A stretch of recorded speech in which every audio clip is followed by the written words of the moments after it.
Wankawan TV1. Bahwa mungkin sebagian terbesar atau mungkin semua wakil-wakil rakyat itu tidak pernah membaca penjelasan dari Undang-Undang Dasar. Ya, mereka hanya mendengar kulit-kulitnya saja bahwa yang pertama tadi saya garis bawahi, Undang-Undang Dasar 45 itu terdiri dari 3 bagian yang tidak terpisahkan. Yaitu pembukaan itu batang juga tubuh. sudah maknanya luar biasa. Jadi kalau saya sampaikan, kalau kita lebih rinci lagi, yang disampaikan oleh MPR yang tahun 2012 mengenai 4 pilar, itu landasan historisnya itu 0. Karena tidak membaca pembukaan Undang-Undang Dasar, di mana dicantumkan bahwa mengantar rakyat Indonesia ke pintu gerbang kemerdekaan.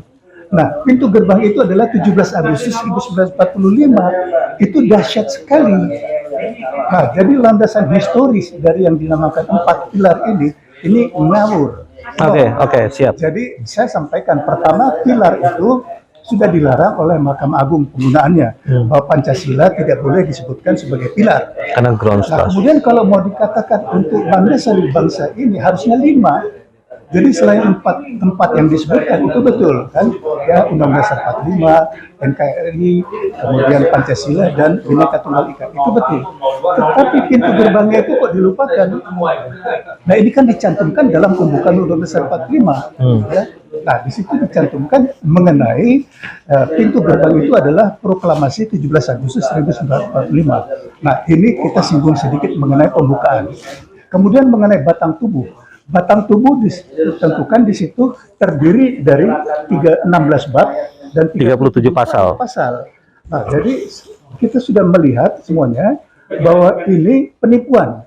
Waduh. Ya, karena dicantumkan bab 4 tapi isinya kosong. Ya, sama dengan kotak kosong Di UUD 2002 maksudnya? Ya, Undang-Undang 2002 yang memproduksi Undang-Undang Dasar baru, tetapi tidak memakai logika. Di bab 4-nya, Bab 4 itu dicantumkan babnya, tapi isinya 0. Oke, kosong. Oke. Nah, ini penipuan. Dihapus. Ya, dihapus. Tetapi mengapa babnya dicantumkan dan kosong? Ya. Nah, isi lagi. Nah, inilah yang saya maksud. Ini ada unsur-unsur penipuan. Ya.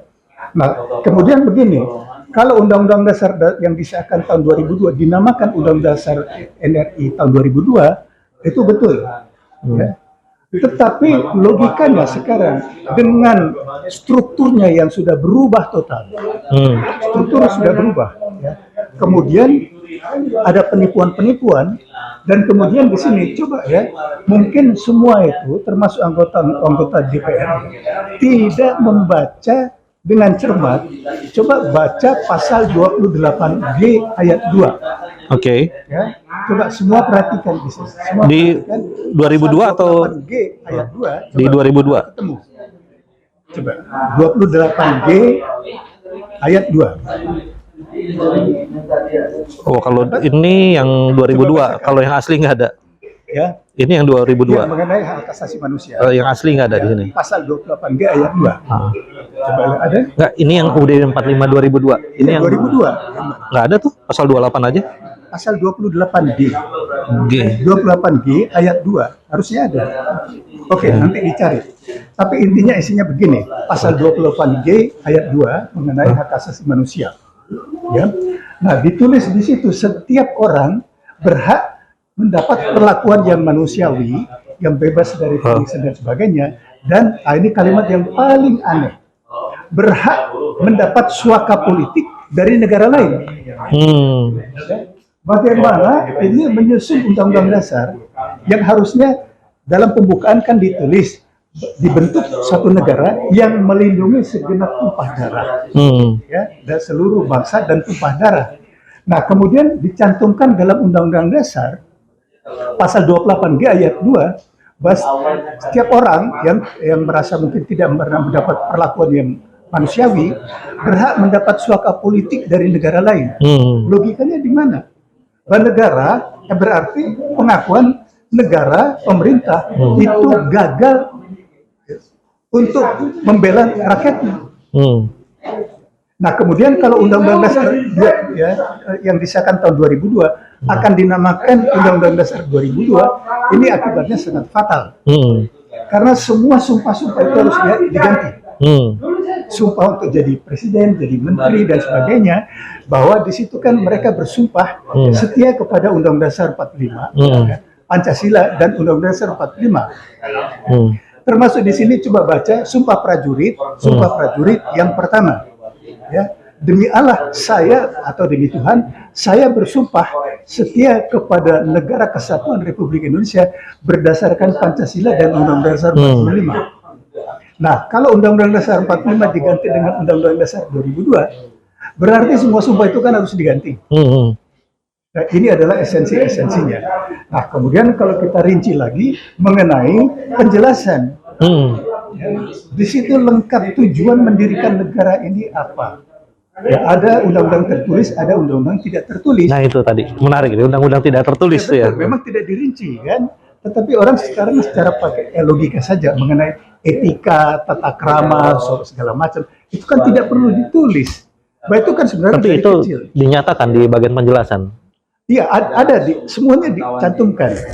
Di situ bahwa, nah kemudian dicantumkan juga harus mengerti dalam suasana apa bab tersebut atau pasal atau ayat tersebut dicantumkan dalam situasi apa.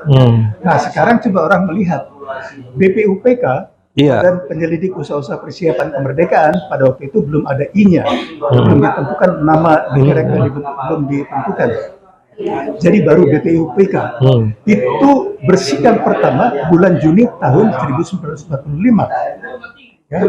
Nah itu perang dunia kedua, perang Asia Pasifik baru berakhir tanggal 15 Agustus tahun 45. Berarti ketika dibahas undang-undang rencana untuk membuat undang-undang besar negara yang akan didirikan itu dalam suasana perang, ya, dalam suasana masih di bawah pendudukan tentara Jepang. Nah, itu ada dicantumkan, harus dilihat dulu, kemudian latar belakang dan sebagainya. Nah, jadi intinya itu saja bahwa secara singkat harus diperhatikan pertama mengenai penamaan Undang-Undang Dasar yang disahkan bulan Agustus tahun 2002.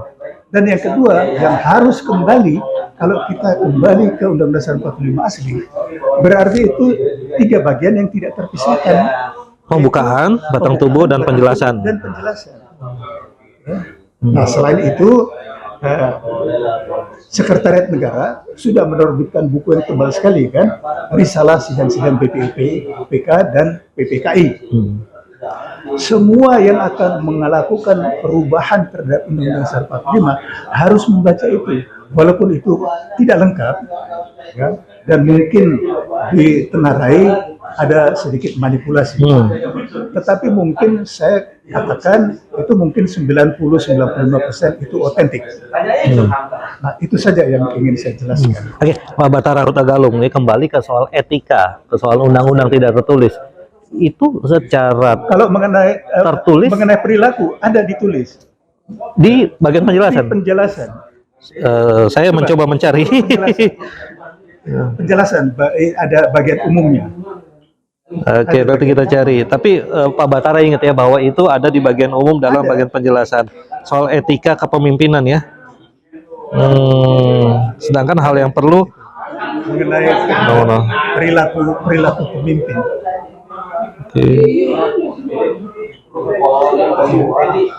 Ada agak di bagian bawah ya, dari penjelasan umum, kan, penjelasan umum agak ke bawah tuh. Oke, teman-teman, nanti kita cari. Mungkin bisa dicari lagi. Ya, tapi artinya bahwa soal etika ini itu sudah dinyatakan, sudah dituliskan di dalam konstitusi kita. Dalam penjelasan nggak bisa disebut konstitusi, nggak bisa. Undang-Undang Dasar 45 asli sudah ada. Iya, itu nggak bisa disebut konstitusi. Bisa, memang. Bisa, penjelasan itu part of konstitusi, kan tidak terpisah tiga. Undang-Undang Dasar itu konstitusi. Yang 45. Nah, yang 2002 ada nggak Pak? Seingat Bapak? Kan itu yang dihapus. Oh. Semua penjelasan total dihapus. Penjelasan total nggak ada. Yang 2002 tuh nggak ada penjelasan ya? Saya Oke. kira ini memang ada unsur kesengajaan. Karena di situ banyak sekali penjelasan yang harus diketahui oleh calon wakil rakyat. Oke, kita perjelas lagi teman-teman. Jadi UUD 45 18 Agustus 1945 yang sering kita sebut sebagai UUD 45 asli Ya. dan UUD NRI 2002 yang katanya amandemen dari UUD 45 18 Agustus 45 yang keempat, bedanya adalah bagian penjelasan di yang UUD 2002 nggak ada. Iya, sama sekali dihapus. Sama sekali dihapus. Oke. Jadi hanya terdiri dari pembukaan dan pasal-pasal. Oke, siap. Pembukaan dan batang tubuh. Jadi cuma dua. Tidak disebutkan lagi batang tubuh. Oh, disebut pasal-pasal dan pembukaan Pasal. pasal-pasal. Dari situ aja sistematika udah berubah total. Jadi total kerangkanya saja sudah berubah. Oke. Bagaimana mau dinyatakan sebagai Undang-Undang Dasar 45? Iya, iya. Jadi soal etika ternyata udah ada dan itu dihapus. Baca lagi penjelasan yang harus Dan itulah kenapa sekarang sepertinya ada kesan bahwa pemimpin-pemimpin kita agak kurang memperhatikan calon etika. pemimpin. Pemimpin dan calon pemimpin. Calon pemimpin harus membaca itu. Oh, baca itu siap. Terima kasih Pak Batar Galung penjelasannya. Terima kasih banyak. Semoga bermanfaat. Billahi taufiq wal hidayah. Wassalamualaikum warahmatullahi wabarakatuh.